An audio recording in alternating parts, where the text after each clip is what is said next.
Peggy Anne Salz. This is App Talks at App Promotion Summit, catching up also with some of the more amazing speakers with interesting topics you probably haven't thought about but should. One of them is pricing, so I'm really excited to get into this. Haven't thought about it, but it makes sense. You got to get the price literally right. I've got Ekaterina Gamsriegler from Mimo. So you're head of marketing at this Mimo app, which is, as I understand it, a bit of a utility app, but probably more personal than that. Tell me a little bit, first of all, about Mimo and what you're doing there. Mimo is a coding app primarily. It started roughly in 2016, if I remember right. Mm-hmm. And it was the first app of a kind where you could actually learn to code on your phone and run the code that you wrote on your phone. So it was pretty big, and we got a lot of coverage in terms of PR, like got featured on TechCrunch and Forbes and whatnot. Mm-hmm. And since then, Mimo obviously has also evolved quite a lot.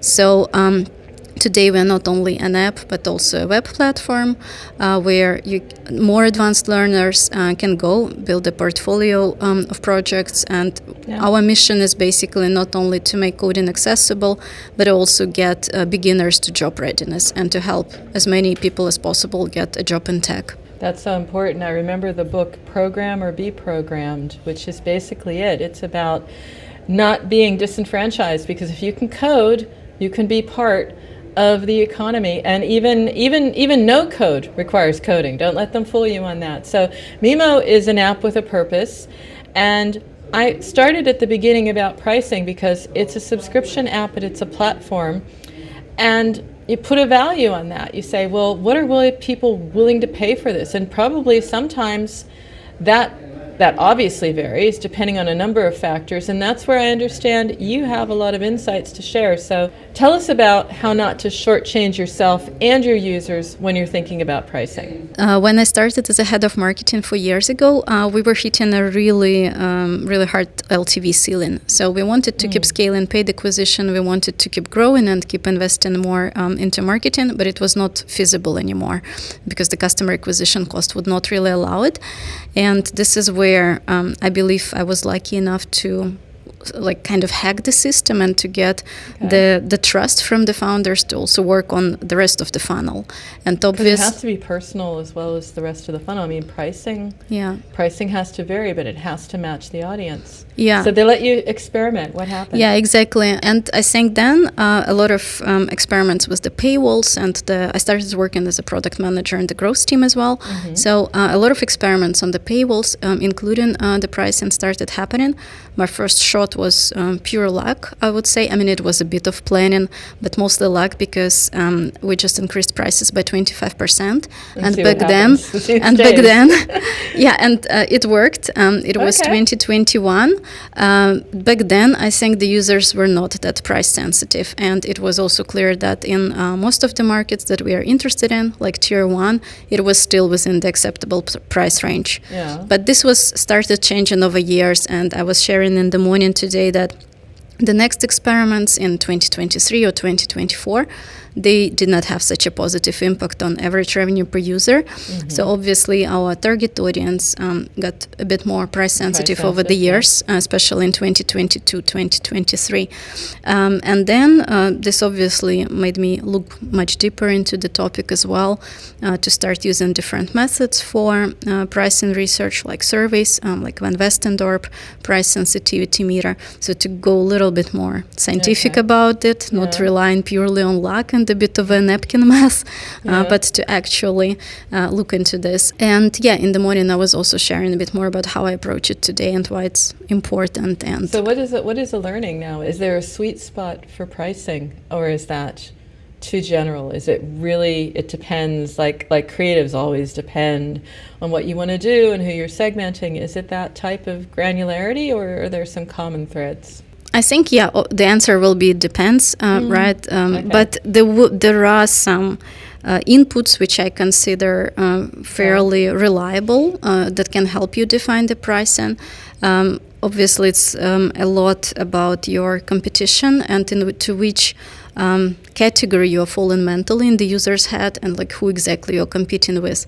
There is some research which might say that you should not make your monthly price more than $10 because this is what, I don't know, Netflix costs, and in users' mind it might associate. There's some research about that.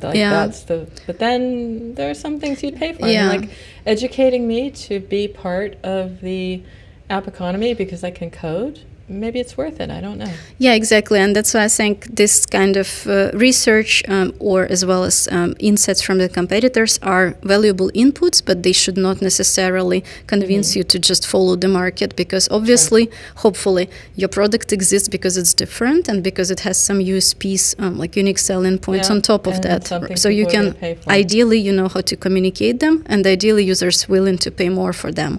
So maybe my main learning and the reason behind my session in the morning was to show that pricing research or research in general doesn't have to be painful or expensive or really difficult.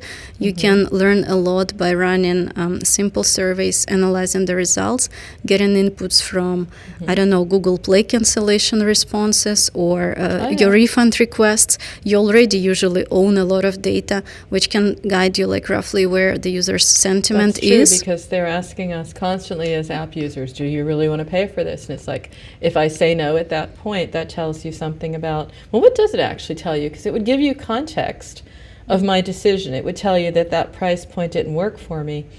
Or does it?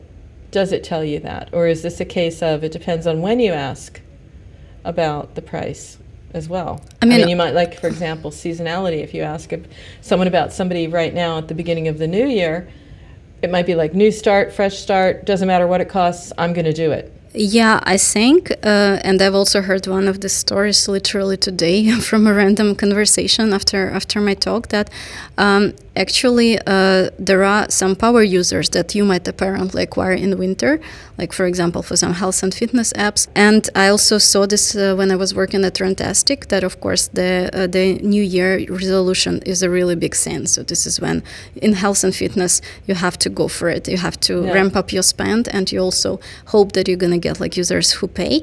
That's why also there are usually a lot of discounts running around. You want to really grab them at this moment. Discount because people are determined to do it, right? But I think this part particularly would depend on the competition, because sometimes you see competitors that discount really aggressively, and this already in the user's mind, like who gets bombarded with multiple offers. So you might have to, even though I agree, like usually the willingness to pay and the conversion to purchase is really high regardless, right? So it's all about, I would say, experimentation. I think New Year resolution is actually a really big sin for a lot of apps. Education as well. This is where Mimo lies. Where do you lie actually now in your pricing as a result of your research? Is it variable, or are there certain straightforward pricing, or is it one of those price? Because I don't know myself, so I have to ask you. Is it pricing that is sort of, if this then that, and it's very straightforward and clear, or is it more like personalized pay? Well, I'll find out when I land there, sort of thing? I would say there is another important concept I would bring in, which is the concept of willingness to pay, and this is different from pricing and from what we charge. So the research you can mostly run about willingness to pay, exactly like how much a specific segment is willing to pay for it and which features matter and what don't. So this is what's important to find out. The little problem here is that even if you find out that users who want to meditate to improve their athletic performance are willing to pay 3 times as much, you will not be able to charge 3 times as much because it's unethical and because you can get kicked out of the stores because of that, right? So you want to know on that. You want to know like who your users, like target users should be, who is willing to pay what. But when it comes to the actual optimization and the, I don't want to say like discrimination, but when it comes to localizing your prices, usually you only do it by platform or geo, right? And you can't necessarily, you usually don't do it by user's motive or gender or anything else, because this would be unethical and illegal. But you raised an interesting point that just got me thinking. I mean, yes, I respect the platforms, but talking to so many marketers that are going outside of the app stores, alternative app stores, D2C, the whole thing. I mean, primarily in gaming because they can, there's Steam, there's all this stuff. But you could too. So, I mean, it is that you do what you have to do given the platform, but have you been looking at or exploring alternative channels? Because if someone wants to do something, if they want to learn how to code, they're going to do that. And if I get the download link from other, advertising or other spaces and go directly to you, or I see you on an alternative store, it can't be a bad thing, right? More is better, perhaps. I don't know. You tell me. Yeah, I agree, and I think what you're saying makes a lot of sense. Honestly, I did not try to look into the alternative stores yet, so that's definitely something. We are a really small team, and of course there are a lot of things we can always look into. True. This year we had to stay focused, and we wanted to make sure that we got our main channels right, but I totally agree that alternative stores. I think one thing that we've been doing for the years is having Mimo pre-installed like on in certain stores, like selling the devices. But yeah, that's there. I don't have much experience there yet, and I think it's definitely something to you have an look into. Mind. I trust you. I trust you, Ekaterina, to look into that. I mean, anyone who's like, let's see what happens with pricing, I'll start experimenting, and then comes up with like business model change within the company. It might be your next area of exploration. And speaking of exploration, it's very interesting exploring the impact of price, how to get it right, and the thinking that goes behind it. Because let's face it, you change things at your company, and they stay that way. So you have had impact, and that's the best type of interview. So it's been impactful and interesting speaking with you. Thank you so much, Ekaterina. Thank you very much for having me, and it was a More huge power pleasure. to you, woman.